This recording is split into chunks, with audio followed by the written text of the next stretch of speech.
आज की हमारी जो एक पोएम है दैट इज अ सोनेट। एक सोनेट से हमें शुरुआत करनी है और इस सोनेट को नाम दिया गया है the world is too much with us. It was written by Wordsworth और वर्ड्सवर्थ ने इसको कब लिखा था? 1807 में।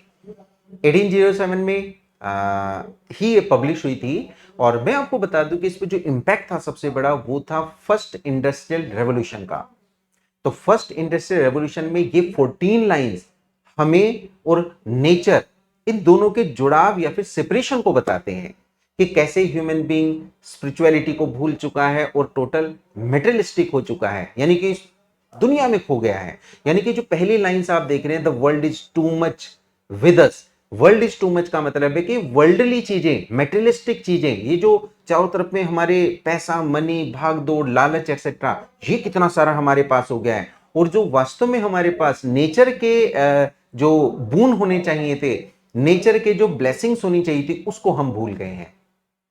As you can see the picture, आप पिक्चर की तरफ देख सकते हैं, world is too much with us. ये फर्स्ट इंडस्ट्रियल रेवोल्यूशन को शो कर रहा है। आप देख रहे हैं बड़ी बड़ी बिल्डिंग्स हैं, धुआं है, स्मोक है, और चारों तरफ बुरी तरह से वेस्टेशन है, डिवेस्टेशन हो रहा है वहां पे। ये डिवेस्टेशन किसको दिखाता है? हमारी लाइफ के डिवेस्टेशन को शो करता है। डिस्ट्रक्ट हो रही है लाइफ, लेकिन फिर भी हम क्या उसी भाग दौड़ में लगे हुए हैं।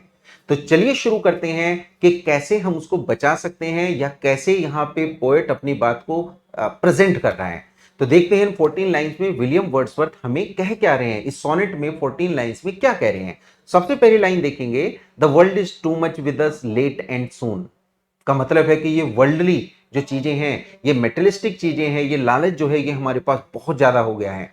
इसका मतलब क्या हट गया है? नेचर हट गई है। तो नेचर वर्सेस मेटेरियलिस्टिक वर्ल्ड या अर्दली वर्ल्ड वर्सेस स्पिरिचुअल वर्ल्ड, इन दो के बीच में कंपैरिजन हम देख रहे हैं। इन दोनों के बीच में हम एक सेपरेशन को देख रहे हैं।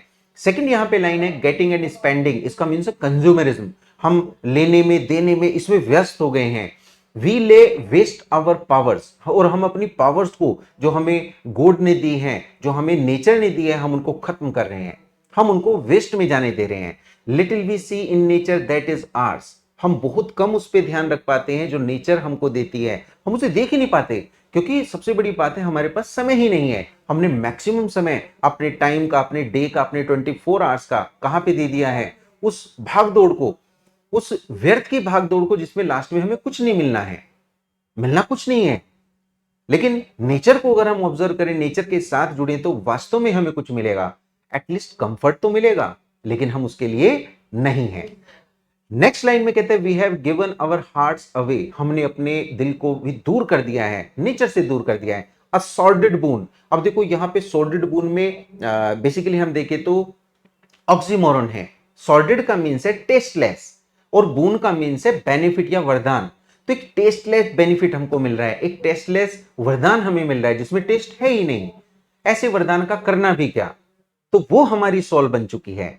आगे लिखा है this sea that bares her bosom. अब आप देखेंगे फिफ्थ लाइन से वो बताते हैं कि ये नेचर हमारे साथ क्या कर रही है। जैसे sea that bares her bosom to the moon, का मतलब है कि सी अपने अपने आप को फैलाता है मून के लिए। यहाँ पे यानी यहाँ पे सी और मून के बीच में एक रिलेशन को शो किया गया है।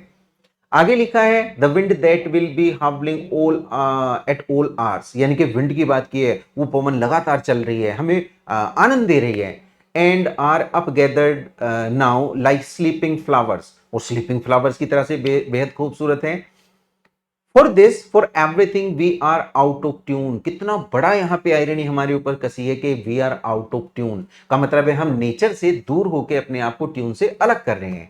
Next we see it moves us not great God I would rather be a pagan suckled. अब यहाँ पे पोएट कहता है कि इस नेचर को छोड़ के मैं जो मेटेरियलिस्टिक वर्ल्ड में आ रहा हूं, मैं इससे दूर होना चाहता हूं। इससे बढ़िया मैं एक पैगन, यानी कि एक पुअर पैगन बनना मंजूर करूंगा।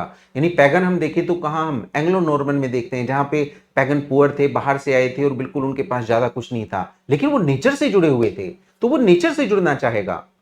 आगे कहता है so might I standing on this pleasantly have glimpses that would make me less forlorn. का मतलब है कि जो मुझे काम करेंगे, सूद करेंगे, इस नेचर से जोड़ेंगे, मैं उसमें होना चाहता हूं।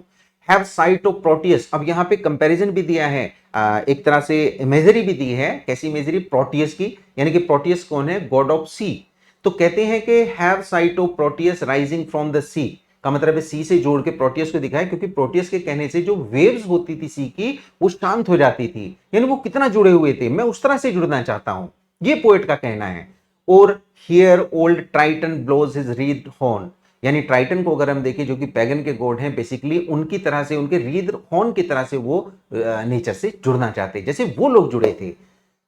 तो गाइस हम बेसिकली देखें इन 14 लाइंस में वर्ड्सवर्थ बेसिकली हमें जोड़ना चाहते हैं उसी नेचर से जिससे हम अलग हो गए हैं, जबकि बेसिकली हम किसके लिए हैं, हम इस नेचर के लिए, और नेचर हमारे लिए है। तो इस मेटलिस्टिक वर्ल्ड को, जो कि इंडस्ट्रियल रेवोल्यूशन को शो करता है, जिसमें आदमी अपनी इस भागदौड़ की, यानी कि इफ यू सी इन दिल्ली में अगर आप देखें, अगर आप नोएडा में देखें, एनसीआर में देखें, तो लोग कहां मॉर्निंग से लेके इवनिंग तक लगातार भाग रहे हैं। वो काहे के पीछे भाग रहे हैं, पैसे के पीछे भाग रहे हैं, money is there, greeds are there, लालच आर देयर, बहुत सारी चीजें, और उसके लगातार भागने में वो बूढ़े होते जा रहे हैं। लेकिन लास्ट में उन्हें क्या मिलना है, कुछ भी नहीं, क्योंकि वो नेचर जो है वास्तव में उसको तो भूल ही गए हैं, इस प्रकृति को भूल गए हैं, जो प्रकृति हमें प्रोवाइड करती है, जो हमें प्यार देती है, जो हमें डिफरेंट स्ट्रेंथ्स देती है, वंडर्स देती है, हम उनको भूल रहे हैं। सो गाइज, इसी के साथ में कुछ और चीजें हम इसमें फॉर एग्जांपल कुछ डिवाइसेस देख लेते हैं। जैसे पहली लाइन में देखें, the world is too much with अस, यहाँ पे एक तरह से इन्होंने मेटाफोर को यूज किया है, गेटिंग एंड स्पेंडिंग। या फिर हम देखें फोर्थ लाइन में ऑक्सीमोरन है, सॉर्डेड बून में हार्ट्स अवे। फिर हम बात करते हैं this the sea that bares her bosom, इसका मतलब यहाँ पर्सोनिफिकेशन है। Winds that will bawling howling, personification again. और स्लीपिंग फ्लावर्स अगर हम कहें तो यहां भी आपको पर्सोनिफिकेशन मिलेगा। और लास्ट में पैगन सकल्ड, इसमें हमें पैगनिज्म मिलता है। प्रोटियस टाइटन में हमें इमेजरी मिलती है। तो ये सारी की सारी हमारी डिवाइसेस हैं जो इसमें यूज की गई हैं। तो होप के बच्चों ये आपको पसंद आई होगी, आप इसे समझ पा रहे हैं। इसको लाइक करें, शेयर करें, सब्सक्राइब करें। Thank you so much.